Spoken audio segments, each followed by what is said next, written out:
Uh,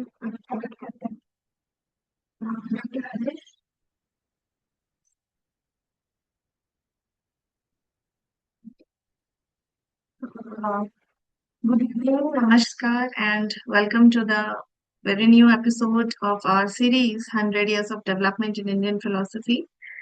Or uh, as we recently celebrated the 101 years or 101 birthday of J. Krishnamurti on 12th of May this year. Krishnamurti, who is one of the most prominent philosophers of the past 100 years. Uh, so today's episode is dedicated to his uh, philosophy, his thoughts, and his contribution to Indian philosophy. And our featured speaker today is Dr. Rajesh Chaurasia, who is an uh, assistant professor in Basanta College for Women in uh, uh, Varanasi, which is affiliated to BHU. He is specialized in Sankhya and Advait Vedant. He completed his master's degree in 1996. Except his um, pre-PhD course, he obtained his entire higher education up to PhD from Dr. Hari Singh Gaur University, Sagar. He completed his pre-PhD coursework from IIT Delhi, and he also completed his postdoc research in 2008 from Sagar University itself.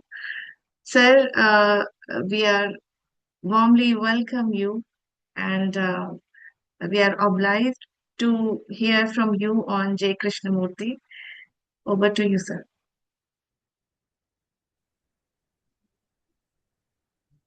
अ, मैं अपना slide share करना चाहता हूं, तो क्या ये screen share कर लूं?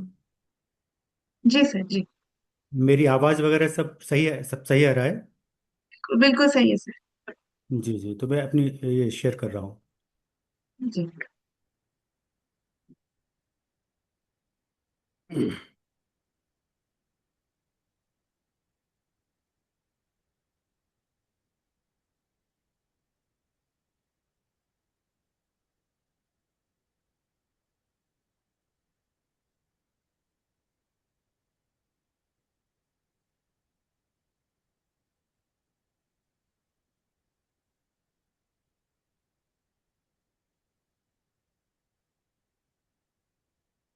ये तो गायब ही हो गया। अच्छा, ये रहा।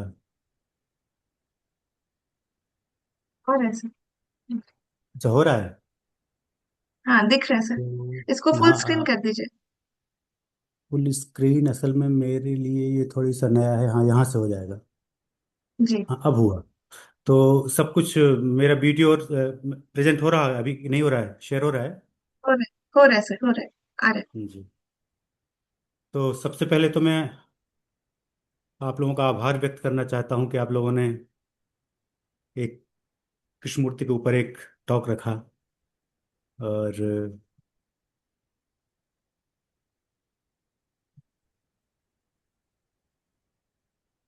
आजकल के ज़माने में जब हम लोग तरह तरह की गतिविधियों में व्यस्त हैं, आप लोग इस सर तरह का बड़ा काम कर सर रहे हैं। सॉरी जी। Sorry hello, sorry to interrupt you. हाँ इसको सर जी। नीचे जो आप देखेंगे सबसे नीचे राइट साइड में, वो हाँ, टेलीविजन टाइप का बना हुआ, उसको क्लिक कर देंगे तो फुल स्क्रीन आ जाएगा। टेलीविजन टाइप का तो इसमें कुछ दिख नहीं रहा मुझे यहाँ। एक सबसे नीचे आप देखें, जो परसेंटेज है, वहाँ जो राइट साइड में नीचे, वहाँ एक माइनस है, माइनस के बगल वाला पहला आइकॉन जो है। मुझे तो फुल स्क्रीन दिख रहा है यहाँ। Okay sir, please go ahead. मुझे थोड़ा हाँ, यहाँ मुझे नहीं फुल दिख स्क्रीन रहा दिख हम रहा लोगों है। को। हाँ। लेकिन मुझे यहाँ पे मुझे खुद मेरा प्रेजेंटेशन नहीं दिख रहा है। तो फिर से शेयर आप करें तो हो सकता है, एक क्योंकि बार और कर दीजिए। हाँ, हाँ। एक बार आप इसको कट करके फिर से शेयर करिए तो आएगा। मैंने फिर से किया है। ये असल में मैं जूम मेरे लिए नया है, इसीलिए थोड़ी सा। जी। दिक्कत हो रही है।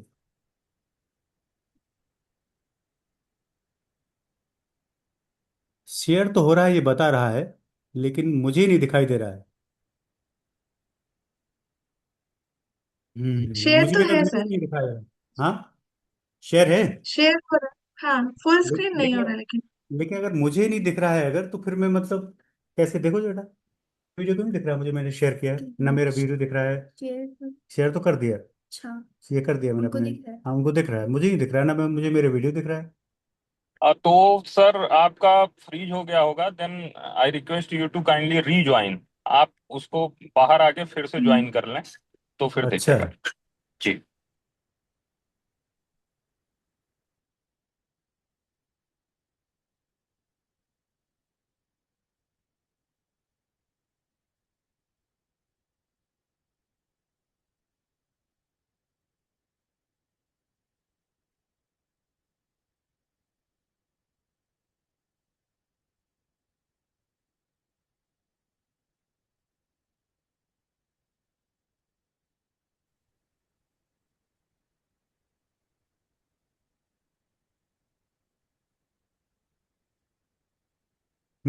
अब ठीक है।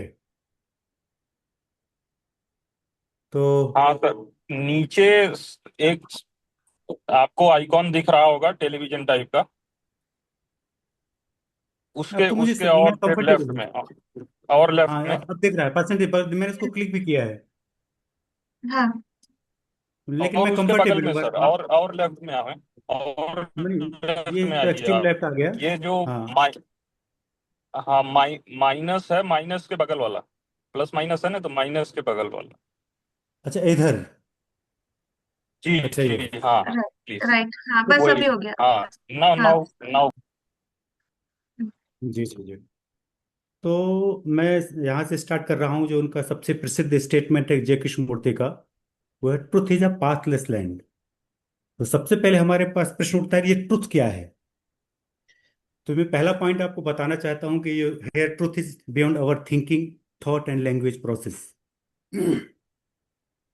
तो अगर हम इसको अगर किसी दूसरे कंटेम्प्रेरी थिंकर्स के साथ या फिलोसफर के साथ अगर जोड़ के देखना चाहें, क्योंकि जनरली ऐसा होता है कि ये जो जे कृष्णमूर्ति हैं, इनको हम लोग नॉन एकेडमिक फिलोसफर में रखते हैं। अगर हम इनको एक एकेडमिक फिलोसफर से तुलना करके देखें, तो हम कह सकते हैं कि इनका जो ट्रुथ है, उसकी केसी भट्टाचार्य से तुलना कर सकते हैं, है ना। जैसे वो केसी भट्टाचार्य भी चार एक अपने थियोरिटिकल कॉन्शियसनेस के स्तर बताते हैं। तो जो यहाँ भी जो जहाँ ट्रुथ शब्द का इस्तेमाल कर रहे हैं जे कृष्णमूर्ति, तो it is not a truth of scientific fact, it is not a truth of self subsistent pure object, it is not a truth of philosophy of pure subject. It is an absolute truth which is beyond fact, object and subject. तो ये क्या है? एक तरह का absolute truth है जिसकी कृष्णमूर्ति बात कर रहे हैं, जिसको हम हमेशा रिलीजन में ढूंढते आ रहे हैं, सारे दर्शन में हम जिसकी बात करते हैं एब्सोल्यूट के रूप में। तो पहली बात यह स्पष्ट करना चाहता हूं कि यहाँ पे जो ट्रुथ शब्द इस कृष्णमूर्ति इस्तेमाल कर रहे हैं, वो कर रहे हैं अल्टीमेट ट्रुथ के लिए। अब दूसरी बात जो बहुत महत्वपूर्ण है कृष्णमूर्ति के लिए, कि हम लोग इस ट्रुथ को अप्रोच कैसे कर सकते हैं। तो हम लोग जनरली कैसे अप्रोच करते आ रहे हैं? हम लोग जनरली क्रीड से कर रहे हैं, रिलीजियस और पॉलिटिकल क्रीड से अप्रोच करते आ रहे हैं ट्रुथ को। हम सोचते हैं कि हम किसी मतलब धार्मिक विश्वास से या किसी पॉलिटिकल विश्वास से या किसी सोशल विश्वास से या किसी तरह की बिलीफ से, किसी तरह के क्रीड से हम मतलब प्राप्त कर सकते हैं, ऐसा हम लोग सोचते चले आ रहे हैं। लेकिन कृष्णमूर्ति कहते हैं कि one can not teach into it through any creed, any dogma. कोई भी डॉगमा हो, चाहे वो सोशल डॉगमा हो चाहे फिलोसॉफिकल डॉगमा हो, हम उसको उसके सहारे कृष्णमूर्ति कहते हैं कि हम ट्रुथ तक हम अप्रोच नहीं कर सकते हैं किसी रिचुअल के थ्रू। हम लोग वैदिक जमाने से, बाद में जब बौद्ध और जैन धर्मों ने मतलब अपना स्वरूप ग्रहण किया धर्म के रूप में, तो वहां भी नॉन मतलब चाहे आपका वैदिक रिचुअल्स भी होते हैं, नॉन वैदिक रिचुअल्स भी होते हैं। तो जितने भी प्रकार के रिचुअल्स हैं, कृष्णमूर्ति कहते हैं हम उस उन रिचुअल के थ्रू भी ट्रुथ को अप्रोच नहीं कर सकते हैं। और एक बात और है, जैसे जो हम फिलोसफर्स के लिए बहुत महत्वपूर्ण है, कि बहुत सो लोग सोचते हैं कि हम इसको नॉलेज के थ्रू अप्रोच कर सकते हैं। तो ये सबसे महत्वपूर्ण पॉइंट है कृष्णमूर्ति के लिए, कि knowledge is dependent on memory thinking. तो जो ऐसा ट्रुथ जो कि अगर हमारे थॉट प्रोसेस के परे है, तो उस तक कभी भी हम थिंकिंग के द्वारा या किसी नॉलेज के द्वारा या किसी किसी भी प्रकार से हम उस तक इस तरह से नॉलेज के द्वारा अप्रोच नहीं कर सकते हैं। कृष्णमूर्ति स्पष्ट कहते हैं कि जो ये ट्रुथ है ना, ये सेक्रेड है, और it can not be touch by the thought, it is always untouch by the thought, ये कभी भी इसको विचार छू नहीं सकता है। इसीलिए मैंने पहले केसी भट्टाचार्य की बात की थी कि अगर हम लोग केसी भट्टाचार्य को याद रखेंगे तो वहां भी जो उनका ट्रुथ है, केसी भट्टाचार्य का जो उनकी फिलोसफी ऑफ ट्रुथ में है, उनके उनके पास फिलोसफी ऑफ ऑब्जेक्ट है, वहाँ फिलोसफी ऑफ सब्जेक्ट है ना, स्पिरिचुअल साइकोलॉजी के रूप में, और वहाँ पे फिलोसफी ऑफ ट्रुथ भी है। तो जो उनका ट्रुथ है वो सब्जेक्ट ऑब्जेक्ट के परे है, उसी तरह से कृष्णमूर्ति का ट्रुथ भी यहाँ पे सब्जेक्ट ऑब्जेक्ट के परे होने के कारण it is always untouched bye the thought. अगला मेरा पॉइंट है कि अगर सच में ही अगर ये इस तरह की चीज है कि जो जो मैंने पहले सारी बातें बताई, ये किसी तरह से विचार के द्वारा, क्रीड के द्वारा, किसी डॉगमा के द्वारा, अगर ये इसको हम नहीं छू सकते हैं, इस पर इस तरह हम अप्रोच नहीं कर सकते हैं, तो हम कैसे अप्रोच कर सकते हैं? तो कृष्णमूर्ति कहते हैं कि it could be reach through the mirror of relationship. हम लोग इसको, ये सबसे बड़ी बात है, यशोधर शर्मा ने भी जब कृष्णमूर्ति पे एक आर्टिकल लिखा उन्होंने पे, तो उन्होंने इस बात को सबसे ज्यादा महत्व दिया था कि जो जो मतलब ट्रुथ है, ये काम गांधी ने भी किया अपने तरीके से, और दूसरे काम करने वाले कृष्णमूर्ति हैं जो जिस ट्रुथ को हम हमेशा समझते थे कि ये मतलब बियॉन्ड वर्ल्डली है, वर्ल्डली थिंग्स से कुछ का कोई मतलब नहीं है, तो वो कहते हैं कि जो डे टू डे लाइफ में कृष्णमूर्ति कहते हैं जो हमारे रिलेशनशिप हैं उनके थ्रू हम इस ट्रुथ को अप्रोच कर सकते हैं, है ना। तो रिलेशनशिप का मतलब क्या है, ये यहाँ बहुत ही ज्यादा महत्वपूर्ण है। देखिए उनका रिलेशनशिप का कॉन्सेप्ट कृष्णमूर्ति का बहुत फंडामेंटल है, और जनरली हम जो जिस अर्थ में इस शब्द को लेते हैं उस अर्थ में नहीं, ये बहुत फंडामेंटल रूप से मतलब ये है कि जिस तरह से भी आदमी रिलेट हो सकता है, जैसे एक रिलेशन हमारा हो सकता है नेचर के साथ, तो नेचर के साथ भी जहां मैंने पॉइंट में लिखा है कि beauty versus use and utility, तो नेचर से, इन पहाड़ों से, वृक्षों से हमारा दो तरह का संबंध हो सकता है। एक तो सौंदर्य का संबंध हो सकता है, ब्यूटी का संबंध हो सकता है। अगर हम राइट काइंड ऑफ रिलेशनशिप अगर रखेंगे तो हम किसी भी पेड़ के सौंदर्य को, किसी ताजमहल के सौंदर्य को, हालांकि एक बात यहाँ पे बहुत महत्वपूर्ण है कि कृष्णमूर्ति के लिए a tree is more important than मतलब anything created by the human mind, क्योंकि वो कहेंगे जो भी थॉट में ने उत्पन्न किया है, जो भी विचार ने उत्पन्न किया है, वो कभी भी सेक्रेट नहीं हो सकता है उनके लिए। किसी मंदिर से, किसी मस्जिद से, या किसी ताजमहल से, या किसी भी बड़े आर्किटेक्चर का उदाहरण हम दें मतलब इस दुनिया में जिसको सारी किसने उत्पन्न किया है, विचार ने उत्पन्न किया है, उनके लिए इन सबसे महत्वपूर्ण क्या है, एक वृक्ष ज्यादा महत्वपूर्ण है, क्योंकि वो हमारी विचार की उपज नहीं है, वो हमारे विचार विचार के पार है। तो अगर हम राइट तरीके से अगर रिलेशनशिप बनाएं नेचर के साथ तो वो ब्यूटी है। अगर हम इससे फेल हो जाते हैं तो देखिए ये पॉइंट फिर से मुझे अगेन केसी भट्टाचार्य की याद आती है। वो भी कहते हैं कि जब पहला लेवल है उनका जो थ्योरेटिकल कॉन्शियसनेस का, उसमें वो कहते हैं कि वहां पे जो जहां पे साइंटिफिक फैक्ट की बात होती है वहां वो कहते हैं कि हम कभी भी यूटिलिटी को नोएबिलिटी से अलग नहीं कर सकते हैं। वहां पे नॉलेज अगर हम कर रहे हैं साइंस में, ऐसे बहुत सारे लोग हैं जो इस पे मेरा पूरा एक पेपर है, ऐसे बहुत सारे लोग हैं जो साइंटिफिक ट्रुथ को टेक्नोलॉजी से अलग करके ये बताना चाहते हैं कि जो भी मतलब नेगेटिव पॉइंट है वो साइंस के हैं, वो साइंस के नहीं है, वो क्या है, टेक्नोलॉजी के हैं। लेकिन वहाँ केसी भट्टाचार्य कहते हैं कि अगर मतलब जो जिस तरह की नोएबिलिटी वहाँ है नेचर की, क्योंकि वहाँ हम फैक्ट के रूप में चीजों को देखते हैं, और फैक्ट के रूप में देखने का मतलब क्या है कि हमारा जो कॉन्शियसनेस का सब्जेक्ट का कोई उसमें आयाम ही नहीं है, तो हम उसको केवल क्या कर सकते हैं, केवल यूटिलिटी ही कर सकते हैं। इस तरह से हम नेचर को केवल नष्ट कर सकते हैं। तो यहाँ भी कृष्णमूर्ति भी में भी अलग तरीके से पॉइंट है कि अगर हम सही ढंग से अगर, और सच में ही जितने भी ये मॉडर्न वर्ल्ड की समस्या है वो क्यों है, क्योंकि हम किसी से भी हमारा कोई रिलेशनशिप ही नहीं है, ना ही हम किसी वृक्ष से रिलेटेड हो पाते हैं, नेचर से रिलेटेड नहीं हो पाते हैं, किसी व्यक्ति से रिलेटेड नहीं हो पाते। तो दूसरा वही है एक रिलेशनशिप विद अदर पीपुल।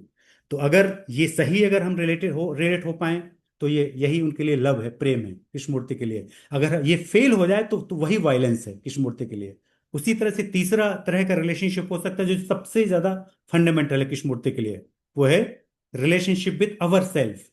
तो अगर हम अपने अपने से बिल्कुल ठीक तरीके से, हम अपने तरीके से भी चूंकि ठीक तरह से रिलेटेड नहीं है स्वयं से, इसीलिए हम लोग ना ही नेचर से सही तरीके से रिलेटेड हैं, और ना ही हम दूसरे लोगों से सही तरह से रिलेटेड हो पाते हैं।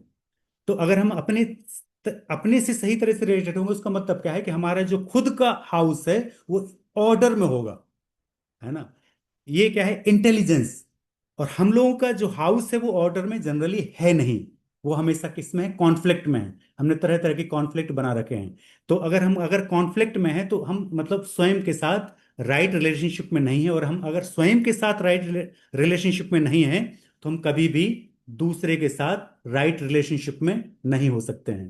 कृष्णमूर्ति का इस बारे में बहुत प्रसिद्ध स्टेटमेंट है, दृढ़ता, और जो कि उनके ये जो बताता है कि रिलेशनशिप उनके लिए कितना फंडामेंटल है कृष्णमूर्ति के लिए, वो है the life is relationship and relationship is action. केवल रिलेशन केवल रिलेशन नहीं है, वो एक्शन है, वो वही सही कर्म है। जब हम किसी से रिलेट हो पाते हैं तभी आगे किसी भी प्रकार के सही वास्तविक कर्म की संभावना वहां बनती है।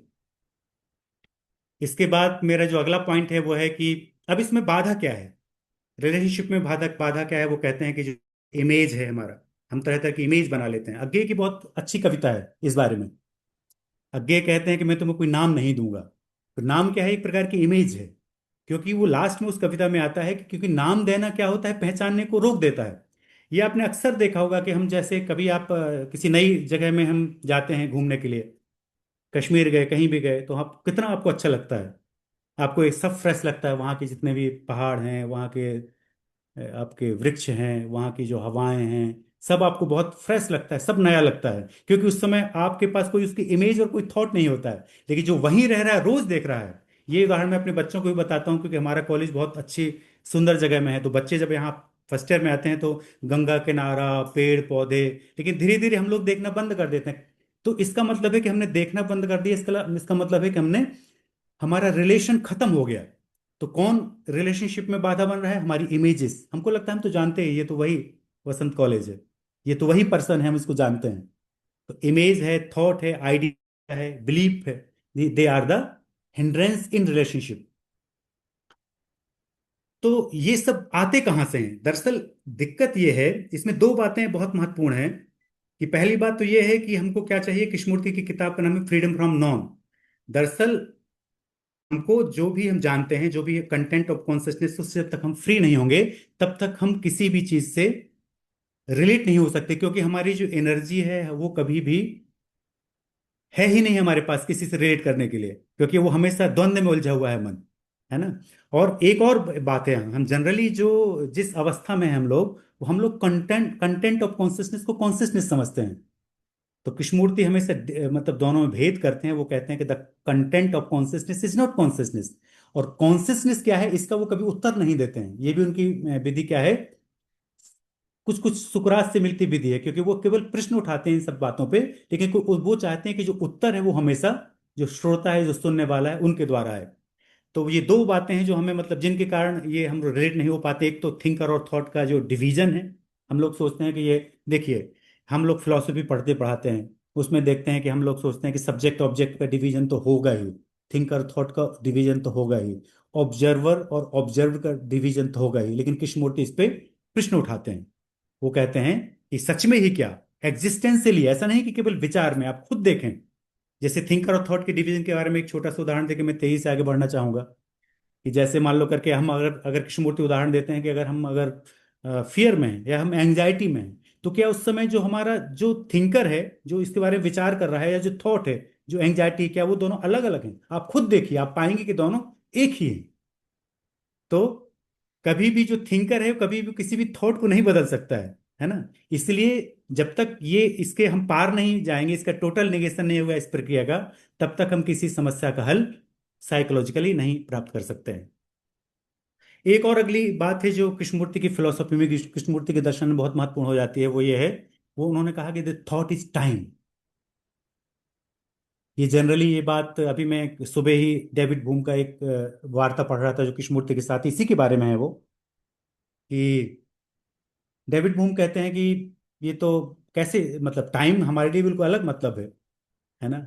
हम लोग सोचते हैं कि टाइम का संबंध किससे है, किसी मूवमेंट से है। जैसे वो एक फिजिसिस्ट हैं, फिजिक्स के प्रोफेसर हैं, डेविड बूम को नोबेल प्राइज मिला हुआ फिजिक्स में। तो वो अलग ढंग से इसको देख रहे हैं, है ना। टाइम को। लेकिन इसीलिए ये बात बहुत जरूरी है कि वो जिस टाइम की कृष्णमूर्ति बात करते हैं, जिसको वो कह रहे हैं थॉट इज टाइम, वो टाइम क्या है? वो it is not a chronological time, it is a psychological time. तो here again Krishnamurti divide between the chronological time and psychological time. उनके लिए जो ये घड़ी का समय है, जो ये एक प्रकार का क्षैतिज समय है, इसका सही अनुवाद में कर पाऊं हिंदी में अगर, वो अलग है, और मनोवैज्ञानिक समय बिल्कुल अलग है। तो जब वहां यहाँ पे कृष्णमूर्ति कह रहे हैं कि थॉट इज टाइम, तो उनका मतलब है साइकोलॉजिकल टाइम से है। एक ऐसा टाइम होता है जो धरती घूम रही है, बाहर के मूवमेंट से होता है, वहां पे वो फिजिक्स का टाइम है ना। लेकिन एक ऐसा भी टाइम है जो कि थॉट हमारा चल रहा है, क्योंकि content of consciousness he thought है। जब वो कंटेंट चल रहा है तो वहां भी एक प्रकार का समय उत्पन्न हो रहा है। तो वो समय ही साइकोलॉजिकल टाइम है, और वही वही सॉरो है कृष्णमूर्ति के लिए। टाइम ही वहां फियर है, टाइम ही एंजाइटी है। अगर हम जरा भी अगर इसको ऑब्जर्व करें अपनी, जब भी अब आप कभी फियर में हो, कभी हम एंजाइटी में हो, या किसी भी नेगेटिव डिसऑर्डर में हो, किसी भी प्रकार के, आप देखिएगा कि वहां टाइम जरूर होता है ना। जैसे परीक्षा आती है तो बच्चों में टाइम, अब टाइम नहीं है, तो वो भविष्य को देख के तुरंत वहां टाइम बनाएंगे, एंजाइटी आ जाएगी। तो टाइम ही सब कुछ है। इसलिए अल्टीमेटली कृष्णमूर्ति के लिए की जो वो एनालिसिस करते हैं या वार्ता करते हैं, उसमें कहते हैं कि टाइम ही वास्तव में जो साइकोलॉजिकल टाइम है, जो मनोवैज्ञानिक समय है, वही दुख है। और ये मेरी तरफ से लास्ट पॉइंट है कि total negation is the essence of positive. तो इसका हल क्या है? पॉजिटिव को हम कभी भी, मतलब कृष्णमूर्ति का बहुत प्रसिद्ध स्टेटमेंट है कि वी कैन नॉट हम फैक्ट से फैक्ट की तरफ ही जा सकते हैं। हम कभी भी आइडिया से, हम किसी इमेजिनेशन से किसी फैक्ट की तरफ नहीं जा सकते हैं ना। तो जो है, सबसे पहले तो उसको हमको देखना पड़ेगा। और हमारा है क्या कि हम तो जो जो आदमी की दशा है वो क्या है? वो हम डिवीजन में है ना। थिंकर और थॉट का डिवीजन है, ऑब्जर्वर ऑब्जर्व का डिवीजन है। तो अगर देखिए, निगेशन भी दो तरह का हो सकता है। अगर इस तरह का निगेशन है कि जो थिंकर किसी थॉट का कर रहा है, जैसे हम जनरली कोई अगर सिगरेट पीता है और सिगरेट को छोड़ना चाहता है ना, तो एक थिंकर है, वो कह रहा है कि नहीं, सिगरेट बुरी चीज है और सिगरेट को हमें छोड़ देना चाहिए। तो थॉट क्या है कि सिगरेट बुरी चीज है। तो इस प्रक्रिया से कभी भी वो सिगरेट को नहीं छोड़ सकता। जब तक ये डिवीजन है, तब तक हम, आप थिंकर और थॉट, क्योंकि वो एक ही प्रक्रिया है। तो अब जब तक हम इस पूरी प्रक्रिया को का निगेशन ना कर दें, थिंकर का और थॉट का एक साथ, किसी भी जीवन की परिस्थिति में जिसको हमको ट्रांसफॉर्म करना है, तब तक हम उस चीज से पार नहीं जा सकते हैं। तो टोटल नेगेशन से मतलब यह है कि इस पूरी की पूरी प्रक्रिया को ही हमें नेगेट करना पड़ेगा, हमको देखना पड़ेगा अवेयरनेस के द्वारा। और इसको जब टोटल नेगेशन कर देंगे, पूरी की पूरी प्रक्रिया को समझना पड़ेगा। Thinker can not negate the thought, time and sorrow. जो थिंकर है, ऑब्जर्वर है, जो सब्जेक्ट है, वो कभी भी निगेट नहीं कर सकता है। ये क्या है उनके लिए? कभी भी टोटल नेगेशन नहीं होगा कृष्णमूर्ति के लिए। कैन बी, अब प्रश्न यही है कि can be negate totally this process of thinker and thought. तो जो ये भी बड़ा चैलेंजिंग है कृष्णमूर्ति के लिए। बहुत, हम लोग सब थिंकिंग को बहुत ही रिस्पेक्टेबल है हमारे लिए, और फिलोसफी वालों के लिए और भी थिंकिंग रिस्पेक्टेबल है। लेकिन जब हम जीवन की बात करते हैं, जहां से कृष्णमूर्ति का सरोकार है, तो वहां पर वो कहते हैं कि जब तक आप इस पूरी की पूरी, कृष्णमूर्ति के लिए एक बात और बहुत समझने की जरूरत है कि कभी भी ऐसा नहीं कि वो किसी नॉलेज के विरोधी हैं, या मेमोरी के विरोधी हैं, या किसी थॉट के विरोधी हैं।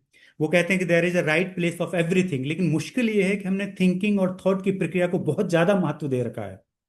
इतना महत्व दे रखा है कि हमने बाकी सारी चीजों को अनदेखा किया हुआ है। तो जब तक हम इस प्रक्रिया का पूरी तरह से निषेध नहीं करेंगे, टोटल निगेशन नहीं होगा, तब तक जो वास्तविक जीवन है, जो रियल लाइफ है, उससे हम कभी भी रिलेट नहीं हो पाएंगे। मेरी तरफ से इतना ही। आप लोग चाहें तो कोई भी प्रश्न पूछ सकते हैं।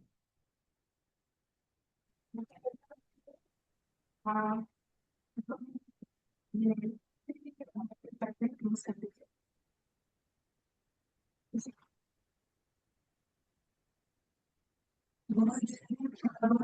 समय में अ, आपको सुना हमने, जी और जी।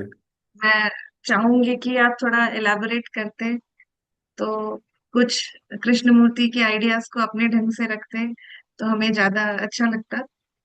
और प्रश्न से पहले मैं एक दो बातें कहना चाहूंगी एज अ मॉडरेटर। पहले तो टॉक में आप कौन कौन सी चीजें हाईलाइट करना चाहते हैं, कौन सी चीजें फोकस करना चाहते हैं, ये आपने स्टार्टिंग में नहीं बताया। और जिसकी वजह से थोड़ा सा अ, समझने का फेर हुआ कि किस चीज पे आप फोकस करना चाह रहे हैं।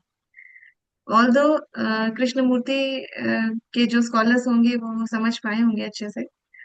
तो मैं प्रश्न लेना चाहूंगी। किसी का कुछ प्रश्न है या कोई कमेंट या फीडबैक है तो प्लीज गो अहेड।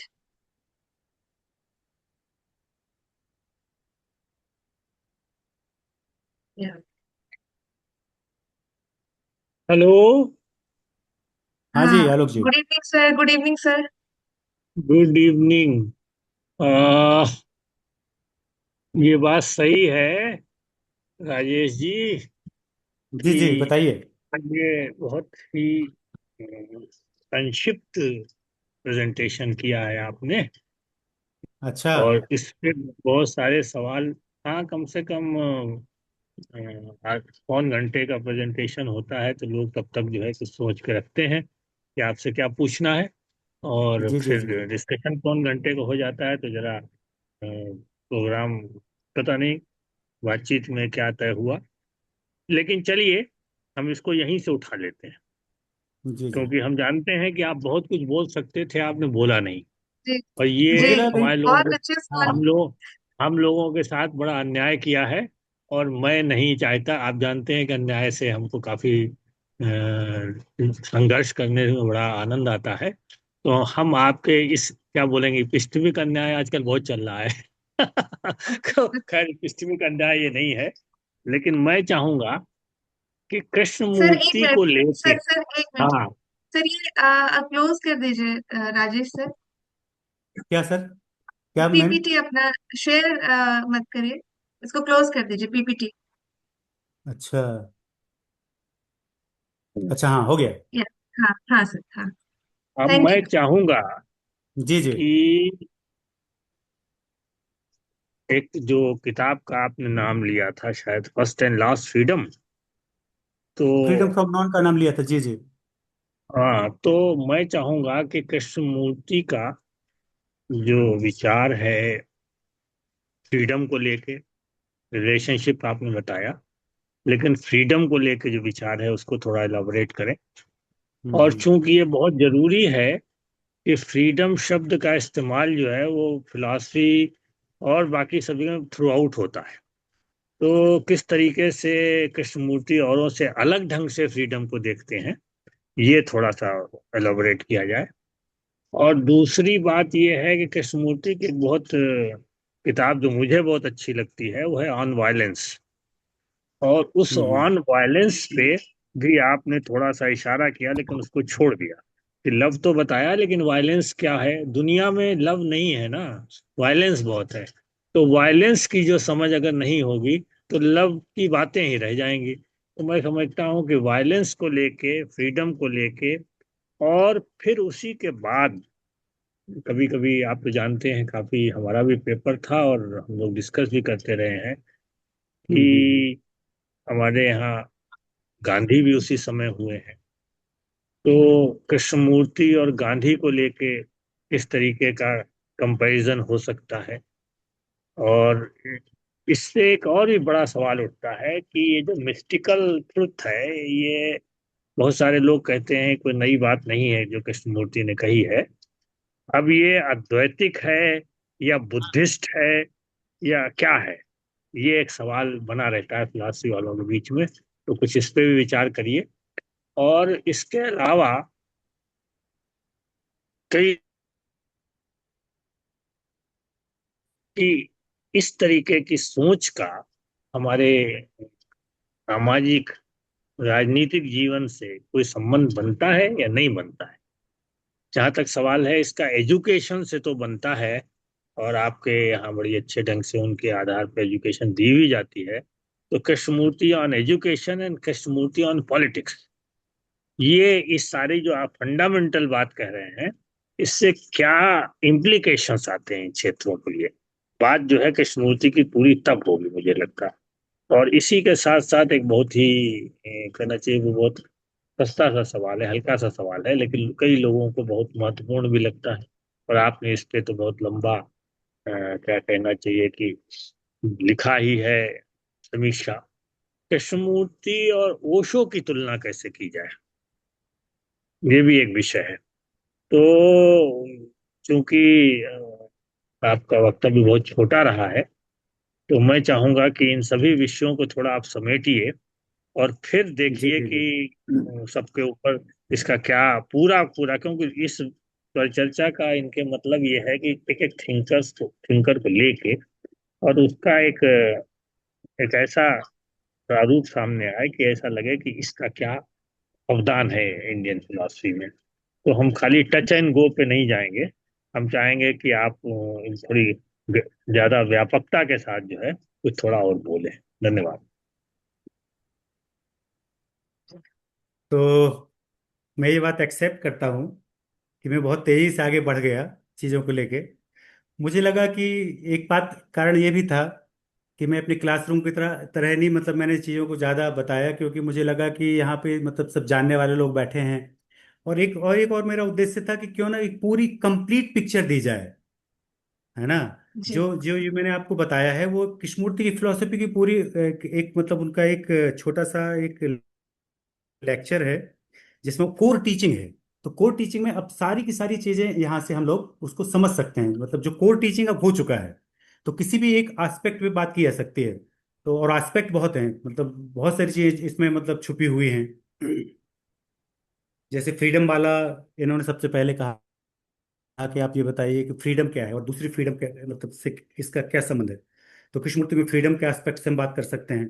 कृष्णमूर्ति पे हम लोग और यहाँ पे फ्रीडम भी वही है, साइकोलॉजिकल फ्रीडम की बात करते हैं, जो मतलब हम लोग जिसको हम मोक्ष के रूप में पढ़ते हैं, भारतीय दर्शन में पढ़ते हैं। ये पॉलिटिकल और सोशल फ्रीडम की बात नहीं है, लेकिन हाँ कृष्णमूर्ति ये जरूर कहते हैं, वो कहते हैं कि जो भी समस्याएं हमारी बाहर, ये समझना बहुत, जब भी हम फ्रीडम की बात करें तो हमें ये समझना बहुत जरूरी है कि हमारी जितनी भी समस्याएं हैं बाहर बाह्य जगत की, वो सब समस्याएं क्या हैं, कि वो उनका जो मूल है वो कहाँ है, वो हमारी कॉन्सियसनेस में है, जिसकी तरफ मैंने इशारा किया। क्योंकि हमारी कॉन्सियसनेस जब तक डिवाइडेड है, जब तक वो कॉन्फ्लिक्ट में है ना। तो जैसे अगला जो इसमें इसी बात में आलोक जी के दूसरे प्रश्न का भी उत्तर है कि जो वायलेंस ही दिखता है, कॉन्फ्लिक्ट ही दिखता है। तो जब तक, क्योंकि हमने, देखिए अब सवाल ये है कि अगर हमने कॉन्फ्लिक्ट बनाया है और कॉन्सियसनेस के रूप में हमने कॉन्फ्लिक्ट बनाया हुआ है, हमने तरह तरह के डिवीजन बना रखे हैं, है ना।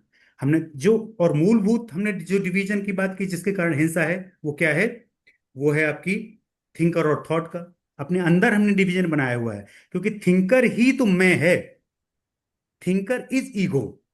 तो कृष्णमूर्ति की नई भाषा में हम लोग, जो पुरानी भाषा में जिसको हम ईगो कह रहे थे, उसको वो थिंकर कहते हैं, या टेक्निकल टर्म में सेंटर कहते हैं कृष्णमूर्ति, है ना। तो जब तक ये डिवीजन है तब तक बाहरी डिवीजन होगा ही। तो चाहे मतलब बाहर हमने जो कितने प्रकार के, भारत में हमने कितने डिवीजन कर रखे हैं, हमने जाति प्रथा का डिवीजन कर रखा है, हमने अलग अलग नेशन बांट रखे हैं, है ना। हमने अलग अलग रिलीजन बना रखे हैं, हमने अलग अलग सोसाइटीज बना रखी हैं, हमने अलग अलग स्त्री पुरुष का बना रखा है ना। आजकल एक और कितने तरह के हमने डिवीजन बना रखे हैं। तो कभी कभी मैं सोचता हूँ कि वास्तव में अगर अगर क्या हम इस तरह से किसी समस्या को हल, पहले हम डिवीजन, जैसे इसमें बहुत बड़ा दोष है। जैसे कभी एक बार मैं सोच रहा था, मुझे बहुत सारी चीजों में रुचि है, जैसे मुझे विमेन लिबरेशन में भी बहुत ज्यादा रुचि है। तो मैं सोच रहा था ये तो कॉन्सेप्ट ही मतलब एक तरह से कॉन्ट्रोवर्शियल है। कॉन्ट्रोवर्शियल इस हिसाब से कि पहले हम डिवाइड करेंगे, क्योंकि कृष्णमूर्ति के हिसाब से देखें तो कोई डिवीजन तो है ही नहीं कॉन्सियसनेस के तल पर। और ये बात सिमोन द बुआ भी मानते हैं अपनी किताब में। कॉन्सियसनेस तो कॉन्सियसनेस, जितने भी डिवीजन हमने बनाए हैं वो तो हमने बनाए हैं ना।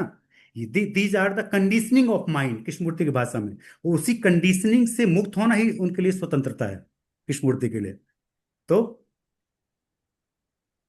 समस्या कहाँ है, जितने भी, जैसे कई बार क्या होता है कि कई लोग सोचते हैं कि जितने भी हमारी बाहर की जगत की समस्याएं हैं, अब जैसे युद्ध की समस्या है, कितनी बड़ी समस्या है। अभी हम लोग कितने, हमारे दो युद्ध तो चल ही रहे हैं, ईरान का युद्ध चल रहा है, और किसके साथ? अमेरिका के साथ, इजराइल के साथ। एक दूसरा रसिया का युद्ध चल रहा है यूक्रेन के साथ। और हमको पता है कभी भी अगर ये कोई भी युद्ध बढ़ा, लेकिन जो कृष्णमूर्ति कहेंगे जी, ये तो केवल उसका एक बाहर का सिम्टम है, युद्ध।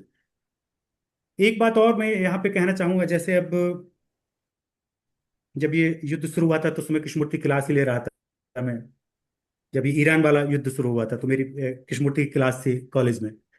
तो एक बात बहुत महत्वपूर्ण है जो हम लोगों को समझने बहुत जरूरी है कि हम क्या एक्शन ले सकते हैं यहां से।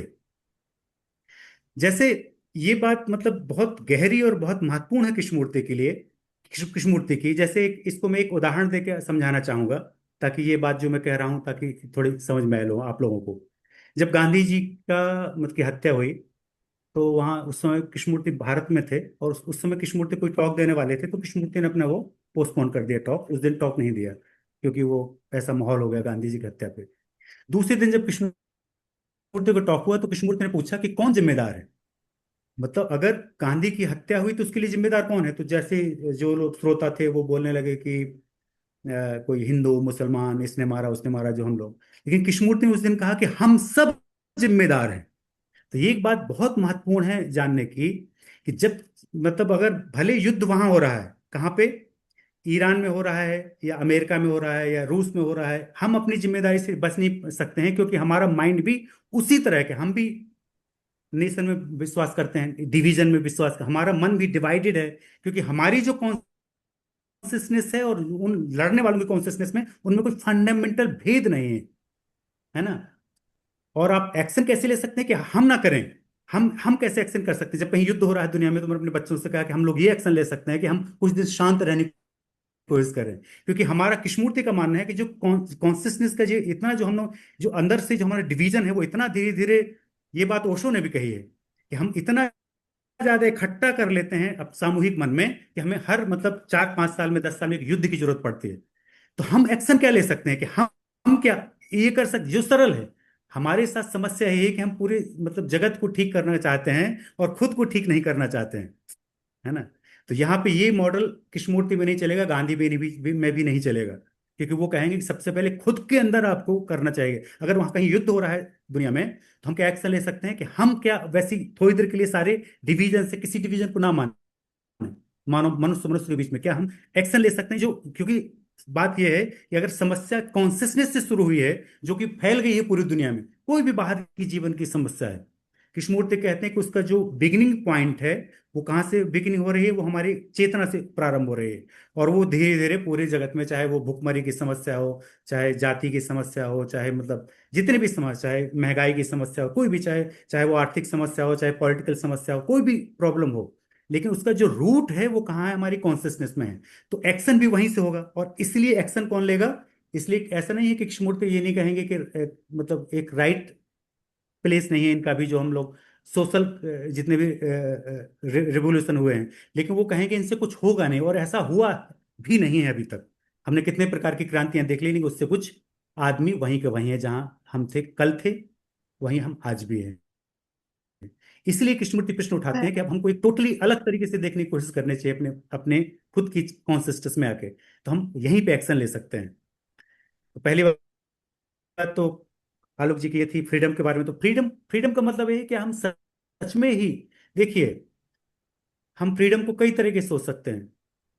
हम फ्रीडम को एक तो बाहर की दुनिया के हिसाब से सोच सकते हैं कि पॉलिटिकल फ्रीडम है, सोशल फ्रीडम है, विमेन लिबरेशन है, तरह तरह की फ्रीडम है। लेकिन हम एक ऐसी फ्रीडम की सोच सकते हैं, जैसे मैंने कहा था, जब तक हम फ्री नहीं है अपने अंदर, मतलब सबसे बड़ी बड़ी बात है क्या हमारी जो कॉन्सियसनेस है वो कंडीशनड है क्या? क्या हम जानते भी हैं कि कॉन्सियसनेस क्या है, क्योंकि हम कंटेंट ऑफ कॉन्सियसनेस को जानते हैं, जो एक पॉइंट था आज के स्लाइड में। और दरअसल दिक्कत यह है कि इस पूरी समस्या यह है कि हम केवल कंटेंट ऑफ कॉन्सियसनेस को जानते हैं, तो क्या हम उस कंटेंट ऑफ कॉन्सियसनेस से क्या फ्री हो सकते हैं इनसाइड इन अवर कॉन्सियसनेस? और अगर आप पूछें, कोई ये कहे कृष्णमूर्ति से, बस मैं अपनी बात पूरी कर लूं फिर मैं समाप्त कर दूंगा, आप जितनी देर कहेंगे, तो ये बात लेकिन पूरी कर दूं। अगर कृष्णमूर्ति से कोई ये कहे कि अगर अपनी कॉन्सियसनेस में किसी चीज को ठीक कर लेंगे, उसका बाहर की जीवन में क्या प्रभाव पड़ेगा, तो कृष्णमूर्ति कहेंगे ये जो प्रश्न है आपका, ये काल्पनिक प्रश्न है, क्योंकि आप पहले करके देखिए, है ना। तो कोई कृष्णमूर्ति की जो पूरी फिलोसफी, वो करने की फिलोसफी, आप करके देखिए, और फिर आप देखिए कुछ होता है कि नहीं होता है।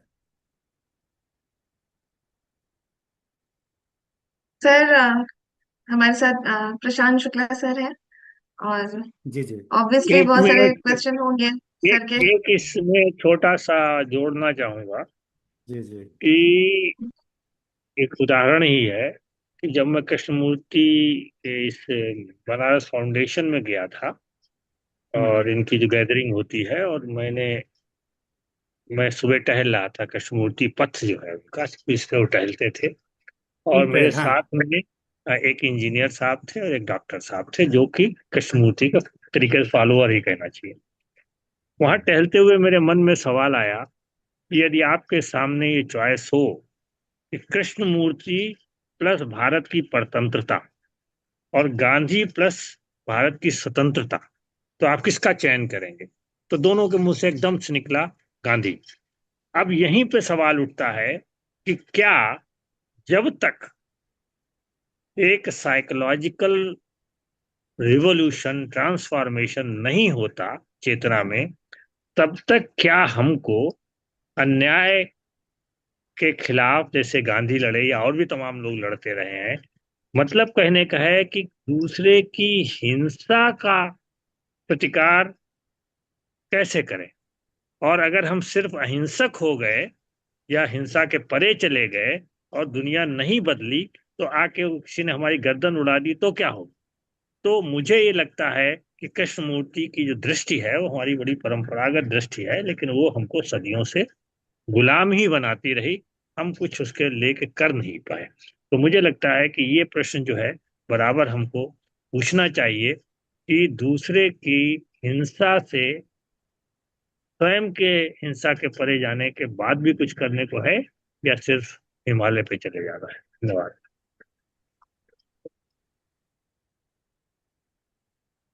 इस इन सारी प्रश्नों को ऐसा नहीं है कि कृष्णमूर्ति सारी चीजों को मना कर देंगे कि आप मतलब बाहर की जीवन में कुछ ठीक न मत बनाइए अपने, मतलब अगर बाहर के घर को भी आप ऑर्डर में लाइए और अंदर के घर को भी ऑर्डर में लाइए।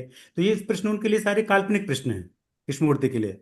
ये सब और थिंकिंग और थॉट से उत्पन्न प्रश्न है, कोई ये उनके लिए फंडामेंटल प्रश्न नहीं है। वो कहते थे ऐसा प्रश्न पूछिए जिसका कोई उत्तर ना हो, है ना। इम्पॉसिबल प्रश्न पूछना चाहिए। वो इम्पॉसिबल प्रश्न होता है अपने से रिलेटेड, अपने से रिलेटेड, सेल्फ से रिलेटेड। अगर अगर आप बाहर की जगत में रिलेटेड हैं तो ये मतलब, और जब आप एक बार स्वयं को समझ लेंगे तो अपने आप बाहर की चीजों को अपने आप, बाहर का घर अपने आप ऑर्डर में करेंगे।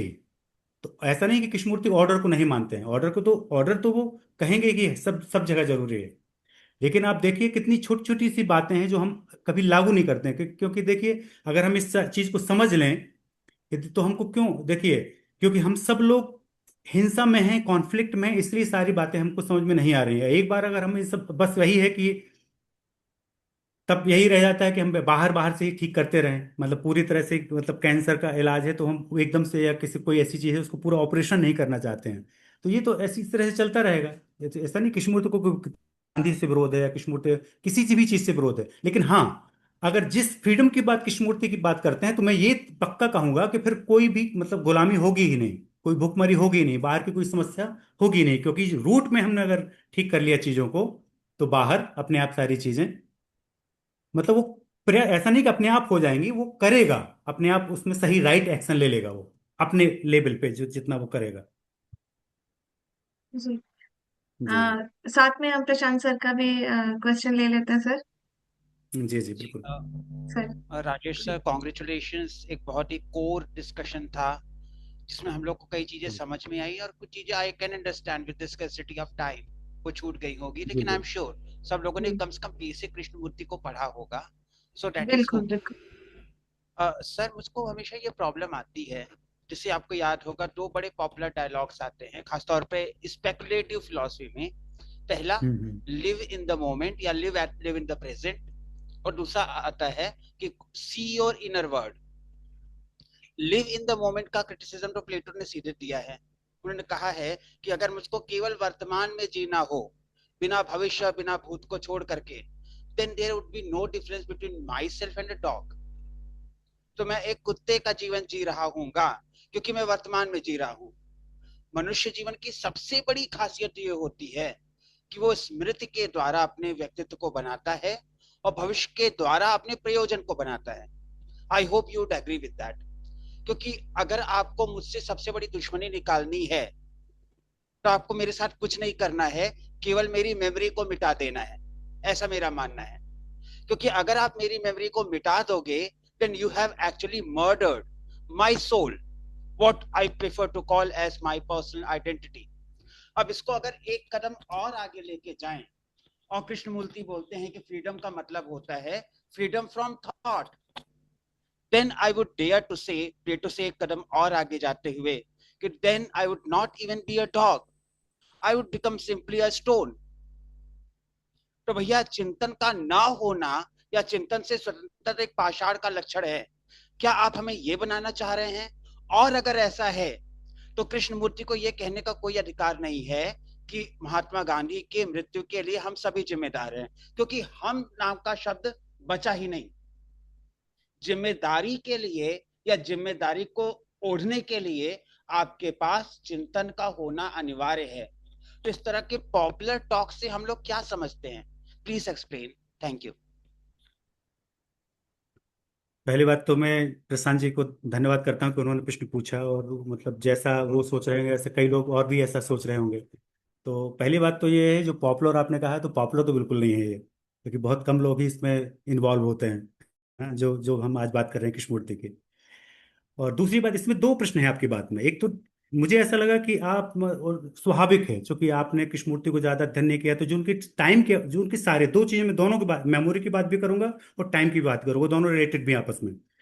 तो दरअसल जब भी कोई ऐसा चिंतक वर्तमान में रहने की बात करता है, प्रेजेंट की बात करता है, तो कृष्णमूर्ति कहते हैं कि जो वर्तमान में ही सभी समय है, उसमें फ्यूचर भी, उसमें पास्ट भी है ना।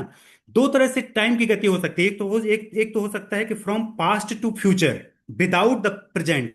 ये हमारी स्थिति है, हम प्रेजेंट में कभी नहीं होते हैं, हम हमेशा पास्ट पास्ट। और कंडीशनिंग क्या है कि हमारा पास्ट ही हमारे फ्यूचर को क्या क्या करता है कि बनाता है, बनाने वाला है। और ये पूरा जो मेन टाइम है यहाँ, जो प्रेजेंट का टाइम है, तो ये समझने में बहुत भूल हो जाती है। इसलिए मुझे कभी कभी लगता है जो महाकाल का कॉन्सेप्ट है वो यही है।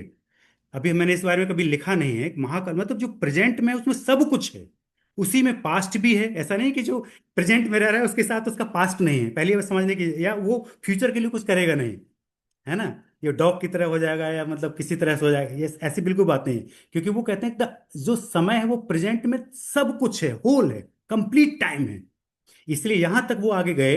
आपको एक और उदाहरण दें प्रशांत जी, जैसे आप तो इन सब चीजों को नहीं मानते होंगे, लेकिन ये मैंने खूब पढ़ा है किताबों में, मुझे इन सब बातों में रुचि थी कि बुद्ध महावीर ने जाति स्मरण की विधियां बनाई थी, जो कि पहले मतलब ब्राह्मण परंपरा में नहीं थी। ये अगर होती है, ऐसा कई बार ये भी लोग कहते हैं कि अगर ऐसा होता तो शंकर जाति स्मरण ही कर लेते, उनको किसी दूसरे की शरीर में प्रवेश न करना पड़ता, जब उनसे एक प्रश्न पूछ लिया था काम के बारे में।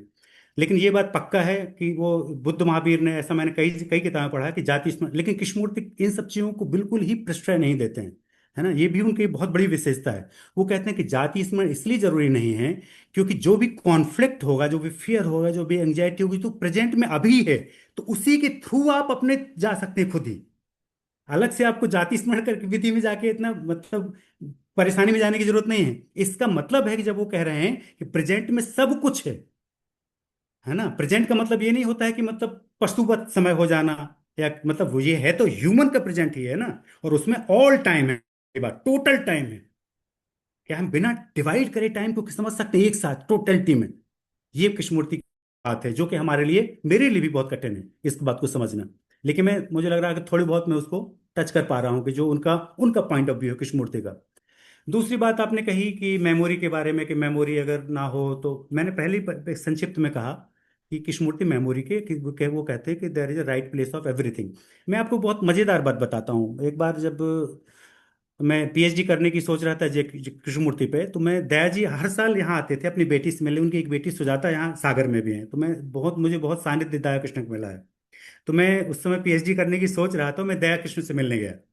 तो जो बात आपने कही, उन्होंने अपनी तरीके से कही। उन्होंने कहा कि वही कृष्णमूर्ति जो कहता है कि मेमोरी की जरूरत नहीं है। सोचो, अगर मेमोरी ना होती तो तुम यहाँ आप ही क्या मेरे घर आ सकते थे, लौट के जा पाओगे अपने यहाँ विश्वविद्यालय? उस समय मैं हॉस्टल में रहता था विश्वविद्यालय में, सागर विश्वविद्यालय में। तो मुझे लगा बात तो बिल्कुल सही कह रहे हैं दया जी।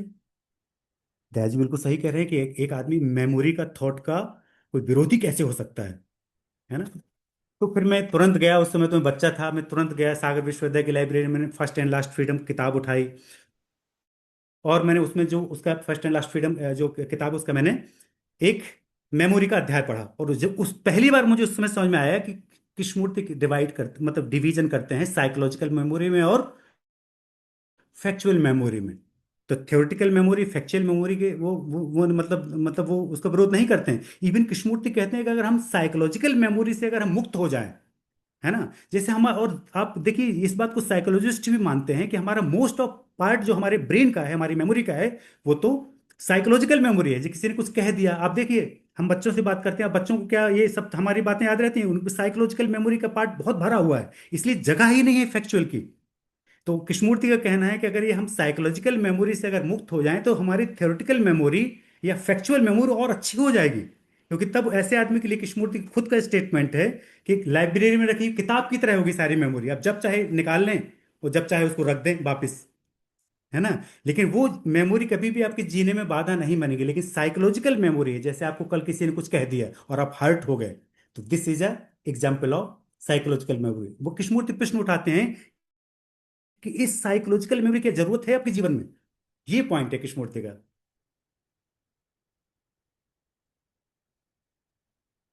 Thank you sir. और जी जी थोड़ी चीजें क्लियर हो रही हैं। मैंने जी जी। कृष्णमूर्ति की सिर्फ एक ही बुक पढ़ी है, प्रेम क्या है, बहुत जी जी पहले पढ़ी थी मैं। तो और बाकी कॉन्शियसनेस के बारे में जो भी आपने बोला, जब सात्र पे रिसर्च कर रही थी तब थोड़ा बहुत कृष्णमूर्ति से कंपैरेटिव स्टडी के रूप में मैंने पढ़ा। लेकिन मुझे जी बहुत मन है इनका पढ़ने का, क्योंकि एक्चुअली मेरे पापा से मैं इंस्पायर हुई हूँ, वो बहुत कृष्णमूर्ति पढ़ते हैं तो जी जी अ, मैं आगे और सुनना चाहूंगी सर इस पे।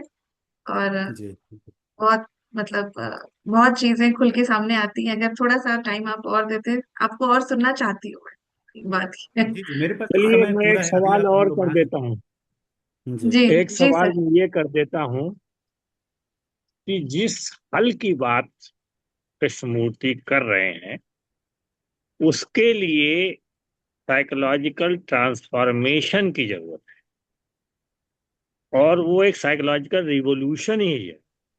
लेकिन वो कृष्णमूर्ति के इतने साल बोलने के बाद, इतनी बड़ी संस्था स्थापित करने के बाद भी लोगों में दिखाई क्यों नहीं देता? क्या हम मान लें कि कृष्णमूर्ति का सारा विचार जो है वो अव्यवहारिक है? देखिए अगेन मुझे यही लगेगा, अभी अगर मेरे पास आपके पास समय हो तो वो एक प्रोफेसर कृष्णा की किताब में एक ट्रांसफॉर्मेशन के बारे में एक उनका छोटा सा जिस जो प्रश्न उठा रहे हैं, आप कहें तो वो किताब लेके वो पूरा ज़्यादा बड़ा नहीं है, उसमें ज़्यादा होंगी 12-15 लाइन के बारे में ट्रांसफर, जिसको मैंने अपनी कविता की तरह अनुवाद भी किया है, मेरी कविता आने वाली है। तो उसमें ये जो इनका पॉइंट है, ये मतलब जो ये पूछ रहे हैं वो एकदम क्लियर हो जाएगा। क्या मैं वो किताब लेके वो पढ़ के सुनाऊं कृष्णमूर्ति जी ओरिजिनल? जी जी जी एक मिनट, जी सर, मुझे प्लीज बस प्लीज। 1 मिनट का समय जी दीजिए, यही पे किताब रखी है। जी।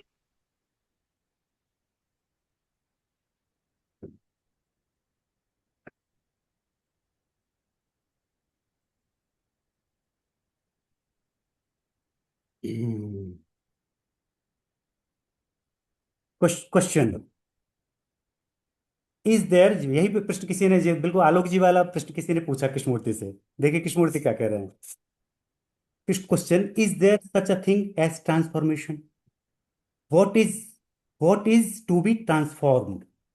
Krishnamurthy, when you are observing, seeing the dirt on the road, seeing how politicians behave, seeing your own attitude toward your wife, your children, and so on, transformation is there.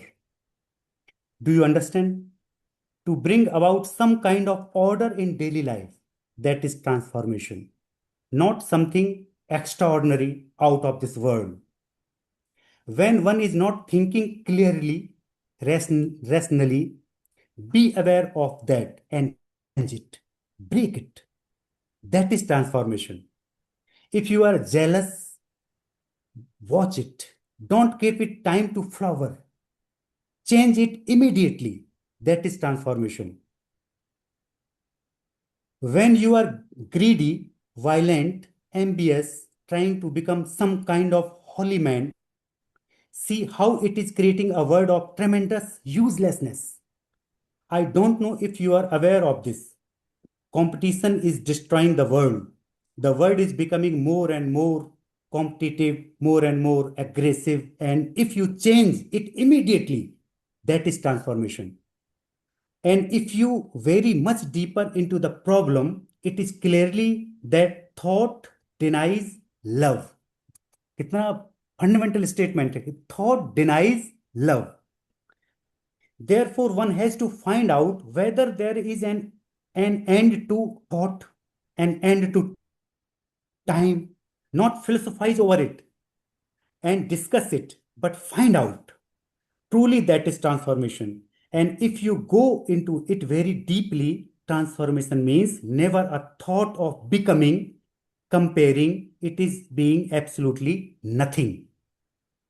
तो इस छोटे से 7-8 लाइन में जनरली हम सोचते हैं कि मतलब ये भी ओल्ड कॉन्सेप्ट है.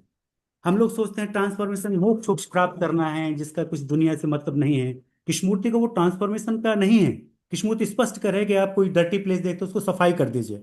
आपके मन में कोई लोभ लालच आ रहा है, घृणा आ रहा है, उसको तुरंत उसको फ्लावर मत होने दीजिए. ये फ्लावरिंग का कॉन्सेप्ट गजब है कृष्णमूर्ति में, है ना. एक तो हम क्या है कि हम अवेयरनेस हमारे अंदर नहीं है, तो हम क्या है चीजों को, जो बिगड़ती हुई चीजों को बिगड़ते मतलब बिगड़ने देते हैं. जब वो टाइम के साथ और बिगड़ जाती है उसको तत्काल ठीक कर लीजिए. जब कृष्णमूर्ति का सेमिनार चल रहा था हमारे यहाँ, कुछ साल पहले हुआ था, कोविड के ठीक पहले, तो वहाँ कुछ खाने की व्यवस्था थी और पहले दिन सारे टीचर्स की खाने की व्यवस्था थी और दूसरे दिन नहीं थी. तो कुछ टीचर्स भी खाने में आ रहे थे, तो मैंने सोचा ऐसा ना हो कि जो गेस्ट हैं उनको खाने खाने का मतलब उनको कम पड़ जाए. तो मैंने, हमारे एक पुनीता पाठक टीचर हैं पॉलिटिकल साइंस में, उनसे मतलब उनको लगा कि मैं उनको मतलब लाइब्रेरी में खाने की व्यवस्था, लाइब्रेरी में जाने के लिए रोक रहा हूँ, और वो मेरे ऊपर गुस्सा हो गई कि क्या मैं खाने के लिए जा रही हूँ लाइब्रेरी में. तो मुझे लगा कि नहीं, मतलब इस चीज को फ्लावर नहीं होने देना है. बस यही कृष्णमूर्ति कह रहे हैं. मैंने तुरंत उनसे कहा, मैंने उनसे क्षमा मांगी. मैंने सोचा कि जैसे और टीचर्स ने गलती की, कहीं आपने भी तो खाने के लिए, क्योंकि एक दिन पहले था वो कोई सूचना नहीं थी. तो जो भी चीज है, और तुरंत हम लोग ठीक हो गए.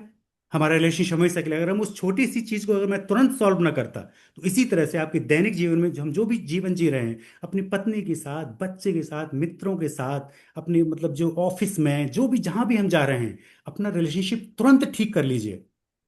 और आगे चल के धीरे धीरे धीरे धीरे वो कृष्णमूर्ति हमें स्टेप बाय स्टेप जाने के लिए कह रहे हैं, है ना. और जो पुराना अप्रोच था, वो अप्रोच ये था कि मतलब कोई ये ऐसी चीज आउट ऑफ द वर्ल्ड, हम मेडिटेशन वगैरह करेंगे, कोई योग साधना वगैरह करेंगे, और हम एक तरह से समाधि को उपलब्ध हो जाएंगे और सारी समस्याओं का हल हो जाएगा. उस तरह का कॉन्सेप्ट ट्रांसफॉर्मेशन का कृष्णमूर्ति का नहीं है. ये तो इंटरेस्टिंग भी है और सुनने का मन हो रहा है लेकिन जी जी जी टाइम की कमी है हमारे पास सर. और बहुत बहुत धन्यवाद, इतना अच्छा जी मतलब जी. डिस्कशन में बहुत अच्छा लगा और तो चीजें मुझे क्लियर भी हुई मजा आया. उनके. मैं भी धन्यवाद देना चाहता हूँ प्रशांत जी को और आलोक जी को खासकर, कि वो दरअसल मुझे ये भी लगा कि भाई मैंने पहले देख लिया था कि प्रशांत जी हैं और आलोक जी बैठे हुए हैं, ये लोग ऑलरेडी मतलब विद्वज्जन हैं, तो मुझे लगा कि मैं तेजी से पूरा एक कोर ऑफ टीचिंग बता दूं. तो उसमें शायद शुरुआत में कुछ मैं तेजी से आगे बढ़ गया. लेकिन अगर हम कोई सर ऐसा यहाँ पे छोटा मेरे कोई जैसे एक लोग टॉपिक भी पे हैं, भी. जो छोटे लोग हैं, जो सुनना चाहेंगे जी. जी जी. ठीक ठीक. थैंक यू वेरी मच तो फॉर सर आपको हैविंग मी. आपको फिर से सुनना चाहेंगे सर, जी थोड़ा जरूर जरूर. लंबा और अच्छे से जी इनका. बिल्कुल और बिल्कुल. आप सबका बहुत बहुत धन्यवाद फॉर ज्वाइनिंग हियर, और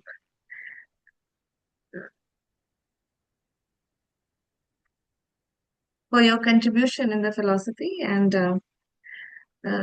we'll meet in the next month uh, with our great speaker Alok Tandon sir, and we'll hear from him on uh, one new refreshing philosopher. So till then, stay tuned, stay connected. Namaskar. Thank you. Thank you very much. Thank you, sir. Thank you, sir.